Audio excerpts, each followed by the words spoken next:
Hi ನನ್ನ ಎಲ್ಲ ಸ್ನೇಹಿತರಿಗೂ ನಮಸ್ತೆ. ಇನ್ನು ಯಾರ್ಯಾರು ನಮ್ಮ ಚಾನಲ್ನ ಸಬ್ಸ್ಕ್ರೈಬ್ ಮಾಡಿಲ್ಲೋ ಮಾಡ್ಕೊಂಬಿಡ್ರಿ ಇವಾಗಲೇ. ಇವತ್ತು ನಾವು ನಿಮಗೆ ತೋರ್ಸಕೊಟ್ಟಿರೋದು ಶಾಂತಿಸಾಗರನ. ಬನ್ನಿ ನೋಡ್ಕೊಂಬರೋಣ. ಹಾಗೆ ಇಲ್ಲೇ ಅಕ್ಕಪಕ್ಕ ನೋಡ್ತಾ ಹೋಗ್ತಾ ಇದ್ದಂಗೆ ಇಲ್ಲಿ ಯಾರೋ ಗುಡ್ಡಕ್ಕೆ ಬೆಂಕಿ ಇಟ್ಬಿಟ್ಟಿದ್ರು. ಇದನ್ನ ಬೆಂಕಿ ಇಟ್ಬಿಟ್ಟು ರೈತರು ಬೋರ್ವೆಲ್ಗಳಿಗೆಲ್ಲ ಬಗ್ನಿಗುಟ್ಟ ಹೊಡಿತಾವ್ರೆ. ಹಂಗೆ ನಾವು ಬಂದಿದ್ದು ಸುಳೆಕೆರೆಗೆ. ಬರ್ರಿ ನೋಡ್ಕೊಂಡು ಹೋಗೋಣ ಶಾಂತಿಸಾಗರನ. ಹೇಗಿದೆ ಏನು ಎಂತೂ ಎಲ್ಲದನ್ನೂ ಇವತ್ತು ನಾನು ನಿಮಗೆ ತೋರ್ಸಕ್ಕಂತ ಬಂದಿದ್ದೀನಿ. ಚನ್ನಗಿರಿಯಿಂದ ದಾವಣಗೆರೆಗೆ ಹೋಗುವ ಮಾರ್ಗದಲ್ಲಿ ಸುಮಾರು 18 ಕಿಲೋಮೀಟರ್ ದೂರದಲ್ಲಿರುವ 12ನೇ ಶತಮಾನದಲ್ಲಿ ಹರಿದ್ರಾ ನದಿಗೆ ಅಡ್ಡಲಾಗಿ ಕಟ್ಟಲಾದ ಈ ಕೆರೆ ಸುಮಾರು 27 ಚದರ ಕಿಲೋಮೀಟರ್ ಮೇಲ್ಮೈ ವಿಸ್ತೀರ್ಣ ಹೊಂದಿರುವ ಶಾಂತಿಸಾಗರ ಏಷ್ಯಾದ 2ನೇ ಅತಿ ದೊಡ್ಡ ಮಾನವ ನಿರ್ಮಿತ ಸರೋವರ ಎಂದು ಹೇಳಲಾಗುತ್ತದೆ.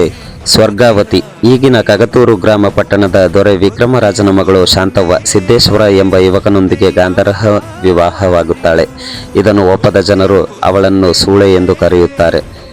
ಆನಂತರ ಶಾಂತವ್ವನು ತನ್ನ ಗಂಡನ ಜೊತೆ ಸೇರಿ ದೊಡ್ಡದಾದ ಕೆರೆಯನ್ನು ಕಟ್ಟಿಸಿ ತನಗೆ ಬಂದಿರುವ ಕಳಂಕ ಹೋಗಲಿ ಎಂದು ಕೆರೆಗೆ ಹಾರವಾಗುತ್ತಾಳೆ. ಈ ಕೆರೆಯೇ ಶಾಂತಿಸಾಗರ ಎಂಬ ಹೆಸರಿನಿಂದ ಜನಪ್ರಿಯವಾಗಿದೆ. ನಂತರ ಗಂಡನಾದ ಸಿದ್ದೇಶ್ವರನು ಹೆಂಡತಿಯ ಅಗಲಿಕೆಯನ್ನು ತಾಳಲಾರದೆ ಪಕ್ಕದಲ್ಲಿರುವ ಬೆಟ್ಟಕ್ಕೆ ಹೋಗಿ ಇಹಲೋಕವನ್ನು ತ್ಯಜಿಸುತ್ತಾನೆ. ಈ ಹಿನ್ನೆಲೆಯಲ್ಲಿ ಗುಡ್ಡದ ಮೇಲೆ ಈಗಲೂ ಸಿದ್ದೇಶ್ವರ ದೇವಾಲಯವಿದೆ. ದೇವಾಲಯವು ಗರ್ಭಗೃಹ, ಸುಖನಾಸಿ, ನವರಂಗ ಮತ್ತು ಮುಂಭಾಗದ ಮುಖಮಂಟಪಗಳನ್ನು ಒಳಗೊಂಡಿದ್ದು ಪ್ರಾಕಾರದಿಂದ ಸುತ್ತುವರೆದಿದೆ. ಮೆಟ್ಟಿಲುಗಳ ಗೋಪುರವಿದ್ದು ಮಹಾದ್ವಾರದ ಒಳಭಾಗದಲ್ಲಿ ಜಗತಿಗಳಿವೆ. ಗೃಹಭಾಗದಲ್ಲಿ ನೈಸರ್ಗಿಕ ಬಂಡೆಯ ಲಿಂಗಾಕಾರವಿದೆ. ಈ ದೇವಾಲಯವು ಹೊಯ್ಸಳ ಮತ್ತು ಕೆಳದಿ ವಾಸ್ತುಶಿಲ್ಪದ ಶೈಲಿಯಲ್ಲಿ ನಿರ್ಮಿಸಲಾಗಿದೆ. ಇವರ ನೆನಪಿಗಾಗಿ ಪ್ರತಿ ವರ್ಷ ಮಹಾಶಿವರಾತ್ರಿಯ ಸಮಯದಲ್ಲಿ ಸಿದ್ದೇಶ್ವರ ಸ್ವಾಮಿಯ ಜಾತ್ರೆ ನಡೆಯುತ್ತದೆ. ಶಾಂತವ್ವಳ ನೆನಪಿನಲ್ಲಿ ಪ್ರತಿ ವರ್ಷ ಜಾತ್ರೆಯ ದಿನ ಶಾಂತವ್ವಳ ತವರು ಮನೆ ಕಗತೂರು ಗ್ರಾಮದಲ್ಲಿನ ಮನೆಯಿಂದ ಮಡ್ಲಕ್ಕಿ ಹೋದ ನಂತರ ರಥಯಾತ್ರೆಗೆ ಚಾಲನೆ ನೀಡಲಾಗುತ್ತದೆ.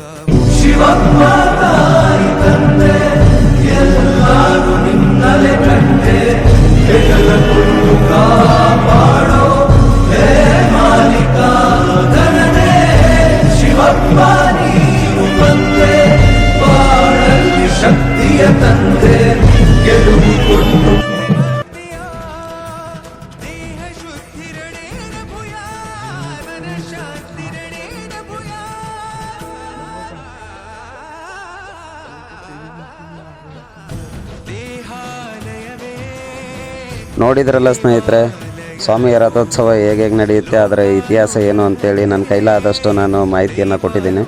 ಅದನ್ನ ಕೊಡ್ತಾ ನಾನು ಬಂದಿದ್ದು ಹೊರಗೆ ವ್ಯೂಸ್ ಯಾವ ಥರ ಇದೆ, ಪ್ರಕೃತಿಯ ಜೊತೆ ಒಂದು ಸ್ವಲ್ಪ ಸಮಯನ ಕಳೆಯೋಣ ಅಂತ ಅನ್ನಿಸ್ತು. ಹಾಗೆ ನಿಮ್ಮ ಜೊತೆನೂ ನಿಮಗೂ ಕೂಡ ತೋರಿಸೋಣ ಅಂತ ಅನ್ನಿಸ್ತು.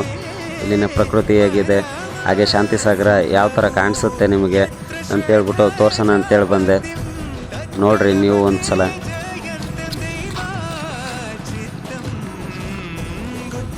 ಬನ್ನಿ ಹಾಗೆ ತೊಟ್ಲು ನೋಡ್ಕೊಂಬರೋಣ. ಮೇಲಿಂದ ಅಂತೂ ಸಖತ್ತಾಗಿ ಕಾಣಿಸುತ್ತೆ. ಕೆಳಗಡೆ ತೋಟ, ಗುಡ್ಡ, ಬೆಟ್ಟ ನೋಡ್ತಾ ಇದ್ದರೆ ಮೈಂಡಂತೂ ಭಾಳ ಖುಷಿಯಾಗ್ಬಿಡುತ್ತೆ. ಬರ್ರಿ ನೋಡ್ರಿ ನೀವು ಶಾಂತಿಸಾಗರನ ನೋಡಿ. ಒನ್ ಟೈಮ್ ನೋಡ್ಕೊಂಡು ಹೋದ್ರೆ ಪದೇ ಪದೇ ಬರಬೇಕು ಅಂತ ಅನಿಸೋ ಜಾಗ. ಹಾಗೆ ದೇವಾಲಯಗಳು ತುಂಬ ಚೆನ್ನಾಗಿದೆ. ಬಂದೋಗಿ. ಧನ್ಯವಾದಗಳು.